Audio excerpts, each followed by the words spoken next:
Welcome to ETFinalscore.com, your source for all the highlight stats and stories and scores from around East Texas high school football, with your host, Eric Sullivan. What's up, everybody? Welcome to the Week 5 edition of the ET Final Score Football Show. District play is here on out. Good stuff. Now, tonight, very light schedule of games. Longview, Lufkin, JT Whitehouse, all off tonight, but that's okay. Our CBS 19 cameras, we're all over the area, and we're going to give you all the highlights and scores over the next 3 minutes, as well as reports from the Tyler Paper reporters. To be a part of the show, just give us a tweet. All you got to do is go to @ETFinalScore, give us your stats. Good comment, little game story, do what you got to do. Or you can also send us a text at 216-903-216-7290. Well, after stunning Lufkin 2 weeks ago, the biggest upset in the state of Texas so far, the Nacogdoches Dragons have totally rebuilt their program tonight. One final non-district tune-up against the Pine Tree Pirates, who beat up on Lindale on the road last week. Let's see how this one played out. Packed house at Dragon Stadium. We had an awesome time there at 6 and 10 p.m. for our live shots. Let's get to the highlights. Hunter McKellen's going to find Sam Morgan. Big play there, 7-0. Nacogdoches doing great out of the start. It's not even close to being over with. More as the Dragons just keep it going. Dalvin Manns trying to get it going for Pine Tree, finding Jonathan Giddens, but they would fumble on that possession, and the Dragons capitalize. Hunter McClellan to Reed Watson. That play, unbelievable. 21-0 Dragons. Oh, man, they are so glad to have their football team on a roll. More McClellan, this time a nice gain from Thomas Good in the second quarter. And then Sam Morgan at it again, working so well with McClellan. He gets it in, 28-0 Nacogdoches. Now, Pine Tree will try to get something going. Dalvin Manns, who's been spectacular this year, but he is going to find his man there to Giddens, but nothing going for the Pine Tree Pirates there. This one would be Nacogdoches leading 35-0 at halftime. Another huge play right there as McClellan was outstanding, and your final score is 45-14.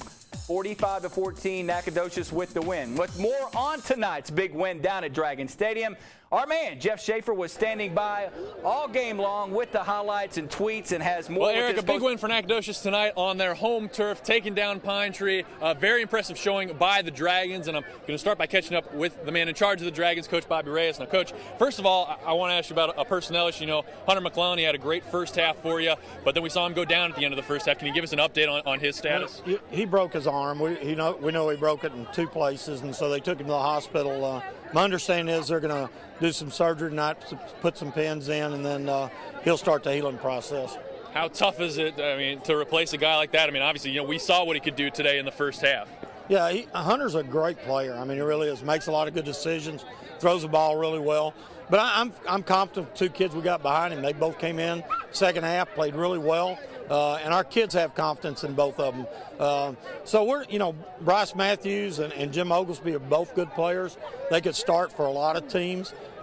It's just unfortunate all 3 of them are in the same grade level, but it's good for us that we have those 2 kids because they're going to step up and take care of business. And obviously it's not all about one player. It seemed like just overall it was a great effort by your team tonight. Were you happy with what you saw from your team? Yeah, I thought our offensive line dominated the front tonight, and man, we ran the ball so well, pass protected, did a great job, and then, of course, we blocked the edge with our receivers. We do a great job of that, and we caught the football. So defensively, I thought we held them to limited big plays, and I thought we did a great job of swarming to the football, and our defense just never quits. All right, well, Coach, thanks again for joining us. Appreciate it, and congrats on the win. Thank you. Now I'm going to step over here to one of them guys who's making a ton of plays for the Dragons tonight, Sam Morgan. Sam, 3 TD catches tonight for you. Were you just feeling it tonight? Was tonight different than some of the other games you played? Yeah, tonight we came out strong and we wanted to win, and we just went at it. We drove the first drive, got down the field and connected with a touchdown, and we got the ball back again, and then made another really good drive and scored again. Well, you're certainly rolling this year, Sam. Thanks again, and congrats on the win. Appreciate it.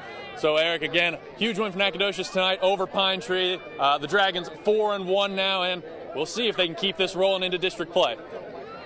All right, Jeff Schaefer, good job down there at Dragon Stadium tonight, and what a victory as they were able to come up with another big win. Congratulations to Coach Reyes and company. Now, the lone Class 5A game tonight in East Texas, the Robert E. Lee Red Raiders back home trying to even up their district record with a win over North Mesquite. Last week, they had Horn's number, but costly turnovers decided the game, and Lee is trying to avoid being 0-2 in district play. Here we go. Early in the ball game, down by 3. Marquise Williams is going to take this one 50 yards up the right sideline. But the yellow flag came down, and it didn't count. So we go to the third quarter, Lee trailing 17-3. My man, Zach Hall to Bryce Wilkerson. What a catch and throw right there. That would set up a big play here on the little read option 2. Teddy Matlock, he knows what to do with it. REL on the board, 17-10.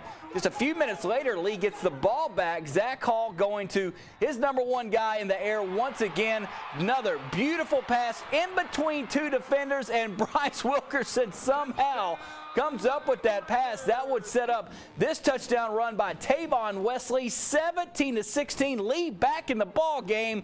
But the defense kind of slid late in the fourth quarter, and North Mesquite, able to get it by 8, 31-24 is your final score in this one. Lee now 0-2 in district play. With more on this football game, let's go back out to Rose Stadium.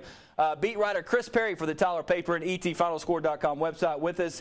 Chris, give us a sense of how that third quarter felt when Zach Hall hooking up with Wilkerson, making it 17-16 just like that. Yeah, it was a big play, and you don't want to put it all on one kid, and I'm not going to, but as soon as the missed extra point took place, you could almost feel the air let out of the stadium because they'd had so much confidence, and they'd now come back 2 touchdowns, and yet they still weren't tied, 17-16. The North Mesquite trots out on the field, and in 3 plays, they're right back up by 8 points with a long touchdown pass. The Lee gets the ball, then they start making, a drop snap, a penalty, an incompletion. They punt the ball to North Mesquite right back down the field on a 55-yard screen pass touchdown. And those are the kinds of things, Eric, that have just hurt Lee for a while now.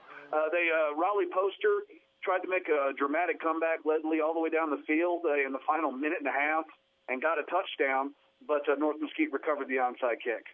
Chris, at 0-2 in district play, they've dug themselves in a hole here, but can they get that 4th district spot in our playoff spot, so to speak? Yeah, I mean, it's real simple. They have 4 games against some difficult opponents, Rockwall Heath, Mesquite, and Longview, and they have to win 3 of them. No questions asked, and that's just to have a shot at it. If they win 3 of their next 4 games, which that's easier said than done, and I know Coach Piskey was telling me that that's what they're going to work for. That's what they're going to work for. They've got an open week, but if they can get it all starts with the first one. All right, it'll be Rockwall on the road. All right, well, Chris, you're our guy. You're telling us what's going on there. 0-2 in district, but hey, a lot of football left to play. Chris, great job tonight. Be careful, man. All right, thank you. All right, the District of Doom started tonight, and what a showdown here. The newly number 1 ranked Gilmer Buckeyes on the road to Chapel Hill. Critical game because this could play a role in the district standings down the stretch. I know it's early, but these two, oh, man, did they come out playing the defense early. Here we go. The Gilmer Buckeyes, both teams traded 3 and outs, and Chris Tate on the punt return. Just gets crushed by Jesse Murphy. That may be the hit of the year in high school football. And I love these band guys at Chapel Hill, man. They get into it right here. Now, Tanner Barr, one of the most established quarterbacks in East Texas. He just knows what he's doing. He can throw, he can run. Great job right there. But Gilmer having a hard time right here. Look at Cavani Kennedy taking down Tanner Barr. No points on the drive. Andrew Black, he's trying to get something going, and he's a guy I love to watch. Look how patient he is in the pocket. Finds his man Luke Heckel, but Gilmer's defense stands up. No score right there. Here we go. Second quarter, Barr gets it going. Passes it to Jaden Parrish. That's going to get him inside the red zone, and in that red zone, Barr hands it off to Jamil Jackson. There's your first touchdown of the ball game. 7-0 Gilmer, and then this guy gets loose. Oh, man, Chris Boyd, look at the moves right here. Shakes one tackle. You're not going to catch him outside. Barrels his way to the score, 14-0 at this point. Gilmer on fire. Barr once again running this offense to the tee right here as they would get it going in the second quarter. That would go ahead and lead to a Darian Lewis touchdown. Final score, Gilmer gets it done tonight in Chapel Hill, 56-28. Big win for the Buckeyes, maintaining that #1 standing, but Chapel Hill going to have to get some work done here over the next couple weeks, and I think they will. And to talk more about this Chapel Hill-Gilmer game, we've got our man Shane Stark with us now from the Tyler paper and etfinalscore.com. Shane, I left that game. It was 21-7. You felt like Gilmer was the better team, but Chapel Hill was right on their tail. That wasn't the case when the final buzzer went off, was it? No, it really wasn't. Gilmer, as you know, they run a really high-paced offense, and I think defenses wear down, towards the end of the game. And in the fourth quarter, Gilmer scored 20 to pull away. You just kind of get a sense that Chapel Hill just didn't have its feet under them because just everything Gilmer would do would work. Maintaining staying on the ground. What you see in Gilmer tonight, Shane? I mean, they got punched in the face pretty good by Chapel Hill. Was playing really hard, making some big hits, but it kind of shows the maturity of this team, able to rally and get it together there in that second quarter. Yeah, I mean, they took the opportunity when it was handed to them. I mean, they got the first touchdown. And then Chapel Hill gets flagged for a personal foul, and that moves them up to Chapel Hill's 45 for the kickoff. And what do? They kick an onside kick. They get it, and they go down and score again. They're up 14-0. And then after that point, it just seemed like a different ball game after Chapel Hill had, played them so tough up to then. Well, Shane, you've been around a long time. There's a lot to be played out in, of course, the District of Doom. You keep your tweets going because anything can happen over the next couple weeks. All right, man?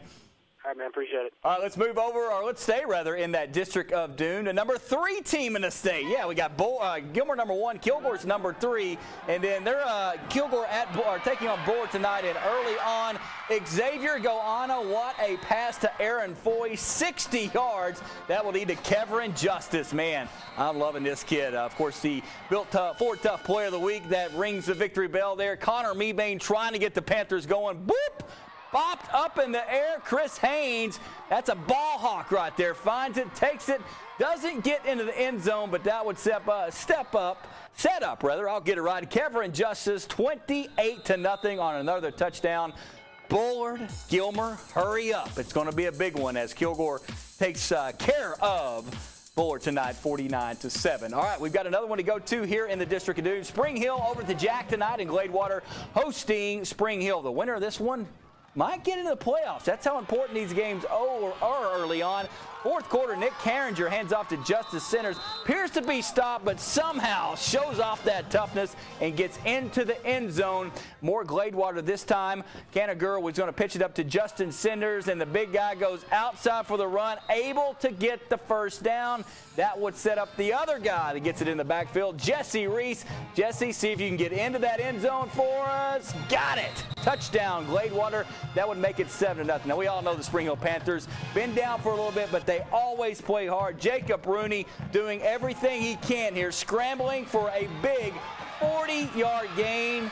But you saw the yellow flag come out, bring it back. All Gladewater tonight. Final score in this one, 41-0. All right, we've got to hit a break here. We've got a special treat for you coming up. Guess who was back in East Texas tonight? The great one, Adrian Peterson, honored down in Palestine. Details next.